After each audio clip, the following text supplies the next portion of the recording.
உண்மையிலே கேப்டன் இல்லாமல் இந்த நாட்கள் எல்லாருக்குமே ஒரு கஷ்டமான ஒரு காலம்தான். ஒரு வருஷம் முன்னாடி அப்பா டிசம்பர் 28 நம்மளெல்லாம் விட்டு போகும்போது உண்மையிலே ரொம்ப கஷ்டமாக இருந்தது. கடந்த ஒரு வருஷம் காலமாக எத்தனையோ தடைகள் தாண்டி நாங்கள் கட்சியும் சரி என் குடும்பத்தையும் நாங்கள் கொண்டு வந்துட்டு இருந்தோம். இன்றைக்கி கேப்டனை மிஸ் பண்ணவங்க எல்லாருமே கிட்டத்தட்ட 50,000 பேர் இந்த எங்களோட கேப்டனை பார்க்க இங்கே வந்திருக்காங்க கட்சி ஆஃபீஸ்க்கு. உண்மையிலே சந்தோஷமான விஷயமா இருக்குது. இது கேப்டன் செஞ்ச புண்ணியமும் பாக்கியமாக தான் நான் பார்க்குறேங்க. அது எல்லாமே எங்கள் இப்போ எல்கே சுதீஷ் அண்ணன் சொல்லியிருக்காருங்க. அதுதான் அது வந்து நாங்கள் அனுமதி கேட்டோம், அது கொடுக்கல. ஆனால் அங்கேருந்து நாங்கள் நடந்து வந்துட்டோம், அவ்வளோதான். அதை தான் நாங்கள் கேள்வி எழுப்பியிருக்கோம். அதை சொல்லிட்டோம்.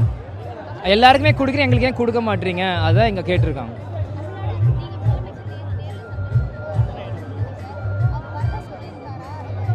இல்லைங்க, எல்லாருக்குமே அழைப்பு கொடுத்துருக்கோம். வராது அவங்க விருப்பம்.